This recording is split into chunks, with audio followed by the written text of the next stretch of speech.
सुन ले वानी मैया राउर महिमा महान बा तोहरे कृपा से ये चलत जहान बा।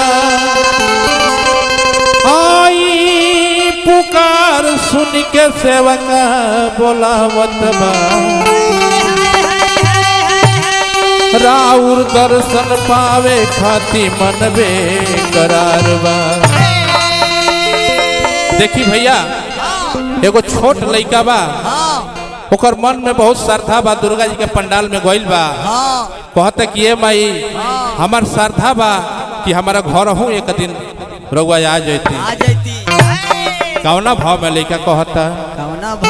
कि एक बेर हमरो घरवा तू हो ए दुर्गा महतारी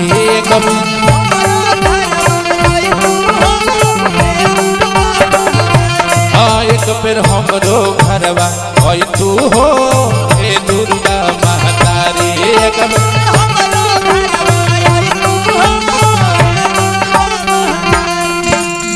दर्शन ला तर से लायकिया बुझी हमर लचारी दर्शन ला तर से लायकिया बुझी हमर लचारी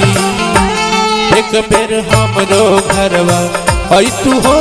ए दुर्गा महतारी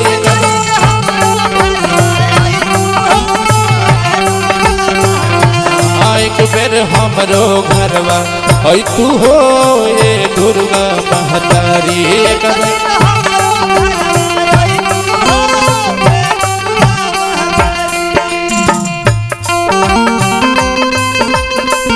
जय हो माई जय हो।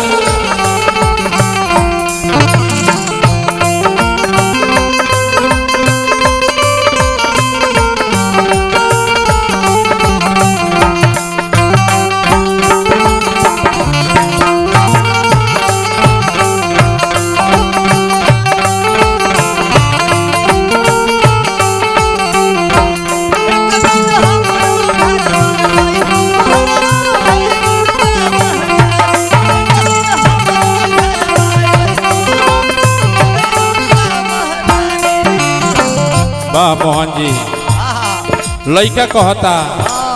ये माई तू तो हम का करती रहिया बहारी के रखती जवन रहिया से तू मैया हो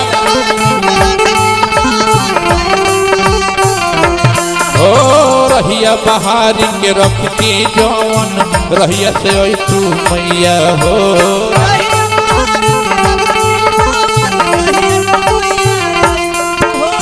पौआ पखरती आसन लगा के तोहक बैठती पौआ पखरती मैया हो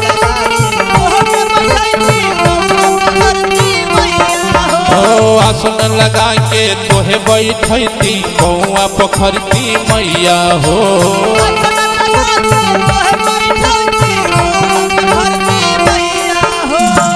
झूलू झूलती मैया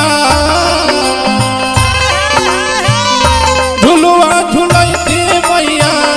निमिया के डारी एक बेर हमरो घरवा तू हो ए दुर्गा महतारी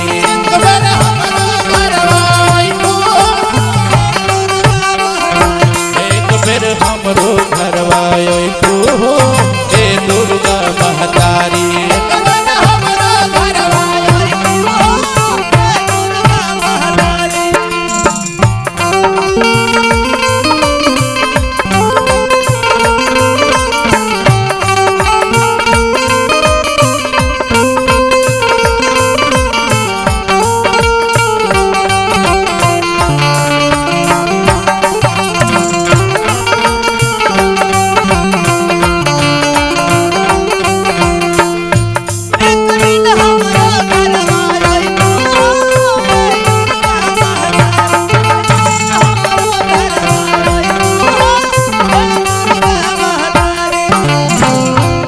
संजय भाई तोहरो जवाब नहीं है। ददन जी लइका कहता अड़हुल फुलवा दवना मड़ुआवा तोहरा के चढ़ैती हो अड़हुल फुलवा दवना मड़ुआवा तोहरा के चढ़ैती हो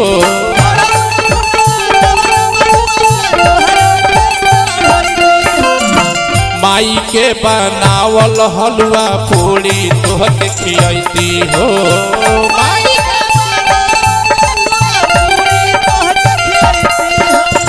माई के बनावल हलवा पूरी तोहके खियती हो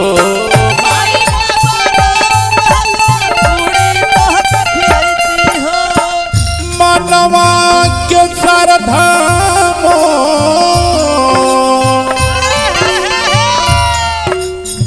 मनवा के श्रद्धा मोर भुलई तू महतारी एक दिन हमरो घरवा तू हो ए दुर्गा महतारी एक दिन